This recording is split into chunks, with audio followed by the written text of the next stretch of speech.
These are the worst winter sports deaths ever. Ski tree crash. On a cold January morning in Innsbruck, Austria, the silence of the mountains broke with a single thud. The sound of a skier hitting a tree at nearly 100 kilometers per hour.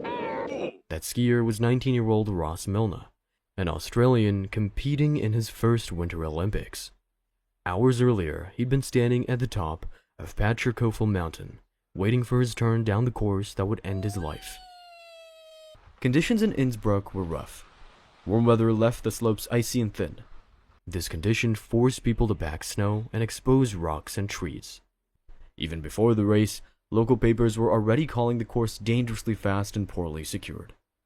Still, more than 100 skiers were sent down at once for the first training run. Milne started his descent at roughly 11:30 a.m., traveling close to 100 kilometers per hour. He entered a steep section crowded with racers who had stopped in the middle of the track.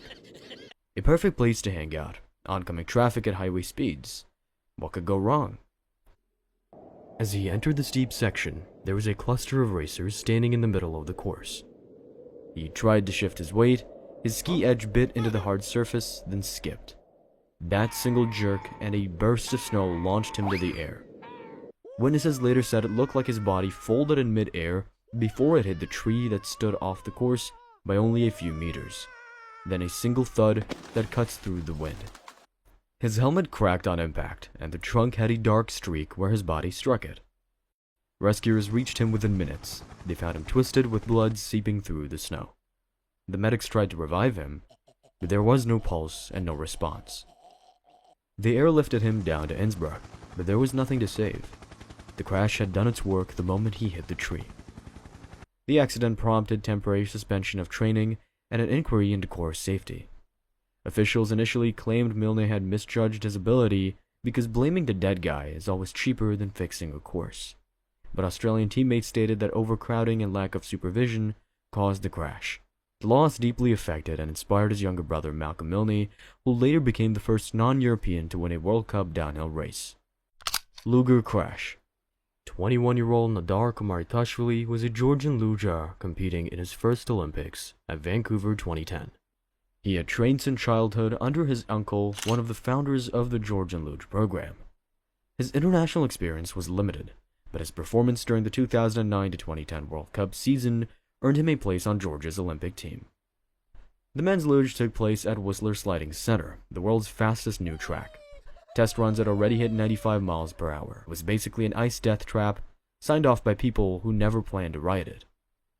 Despite safety complaints, the federation approved it, and to make it worse, because of Canada's own the podium policy, foreign athletes got fewer practice runs, and Kumaritashvili had less than 10 before race day. On February 12, 2010, hours before the opening ceremony, he took his final training run. He launched from the start, body flat on the sled, steering with small movements of his shoulders and calves. The sled rattled through each turn, picking up speed with every curve. By the time he entered the lower section, he was moving at 144 kilometers per hour. But exiting curve 15, his sled struck a small joint at the bottom of the wall. The hit sent the sled upward, lifting it off the track to airborne. In a split second, he hit a steel support pole head first. The impact made him lose consciousness. Medics reached him within seconds, performed resuscitation, and airlifted him to a nearby hospital, where he was pronounced dead shortly after arrival. Following the accident, the final section of the track was modified. The barriers were raised, and the men's starting position was lowered to reduce speed. In classic fashion, they fixed the problem only after someone died, proving it existed. Safety net crash. On January 18, 1991, in Wengen, Switzerland, the Lauberhorn downhill was just days away, and every skier wanted to prove they belonged on that mountain.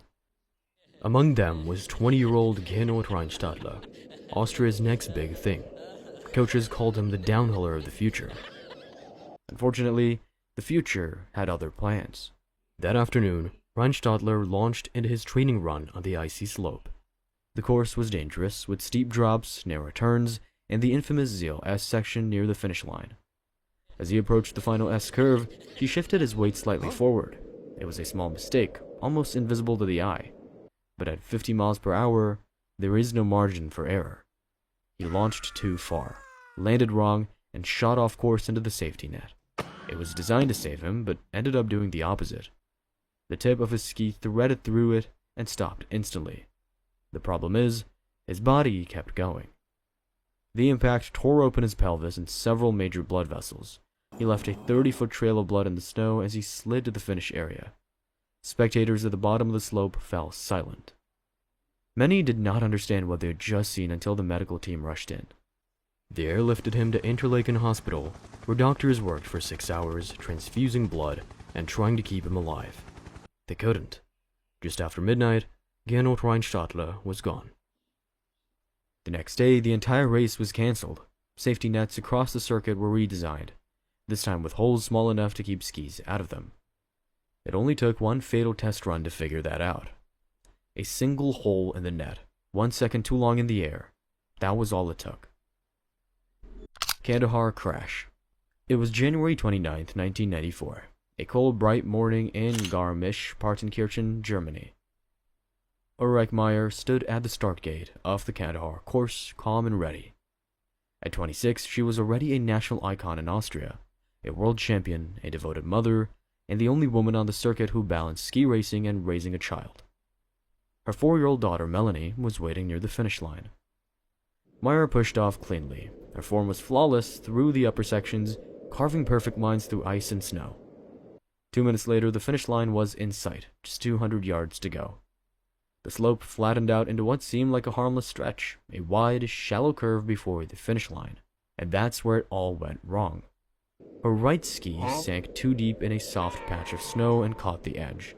She lost balance immediately, her body twisted, and she flipped onto her back while still moving over 65 miles per hour. Within a second, she hit the edge of the course and crashed straight into a wooden timing post. The hit ripped off her helmet and broke her neck on impact. Medics reached her in seconds and airlifted her to Murnau Hospital, but the injuries were beyond anything surgery could fix. She was pronounced dead shortly after arrival. Austria went into mourning. The next race was cancelled. Her fiancé filed a lawsuit accusing officials of ignoring safety warnings. Years later, the federation paid damages, and new safety rules were introduced: stronger nets, better padding, and restricted course speeds. Her daughter waited, still holding the tiny Austrian flag she had waved moments earlier. Snowcat Incident. It was the morning of February 22nd, 1992, the last day of speed skiing at the Albertville Winter Olympics. Nicolas Bachete was standing up at the start line. He was a 27-year-old carpenter, a husband, a father of 2, and a man who regularly hit speeds that would get you arrested on a highway. That morning, though, it wasn't about competition. Just a casual warm-up with friends. They'd skied the same line a few times already. He left his aerodynamic helmet and razor-thin skis behind, choosing a normal pair of slalom ones instead. Something slower, something safe. At least that was the idea. Then, at around 9:30 a.m., Bachete started to descend, picked up speed, then launched off one of the rises. He expected another clean landing, but it was not. What he landed on wasn't snow. Just a few meters ahead, there was a snowcat hidden behind the slope, a massive grooming vehicle with a steel plow at the front and rotating tracks built to chew through ice. He came straight onto it, chest first, full speed.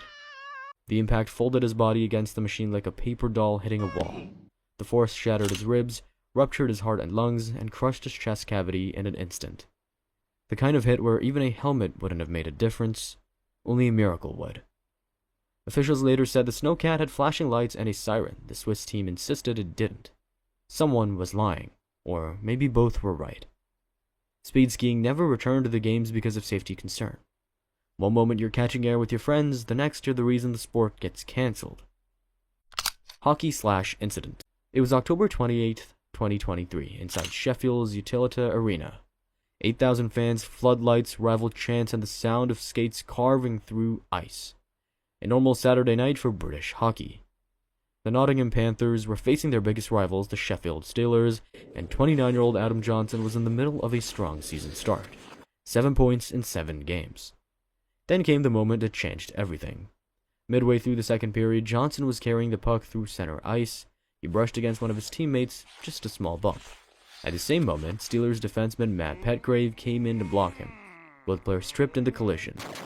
As Petgrave fell, his leg kicked upward, and the blade of his skate struck Johnson right across the neck. It wasn't a small cut. The blade went deep, straight through the side of his throat and into a major artery. For a few seconds, no one understood what happened. Then the ice turned red. Johnson dropped his stick, pressed both hands to his throat, and tried to skate off. He made it a few strides before collapsing. Paramedics jumped the barrier and rushed in with towels, pressure pads, anything that could slow the blood. It didn't matter. Johnson was taken to Northern General Hospital but never regained consciousness. The official cause is massive blood loss from a severed artery. It doesn't get more final than that. Police investigated for months, even arrested Petgrave on suspicion of manslaughter, before deciding it was a tragic accident. A year later, hockey changed its rules. Neck guards became mandatory. The Panthers retired Johnson's jersey. Fans built a shrine outside the arena. It shouldn't take a body on the ice to remind people how thin safety really is. Avalanche Incident. It was December 23, 2024, 2 days before Christmas. 26-year-old Swiss snowboarder Sophie Hediger decided to sneak in one last ride before the holidays just for fun. She and a friend went free riding at the Arosa Resort in eastern Switzerland. The slope they picked was marked closed because of avalanche danger, but like most athletes who just come off an Olympic run, Sophie probably saw that as more of a suggestion than a rule. Sophie went first. The snow looked perfect, no tracks, no crowd.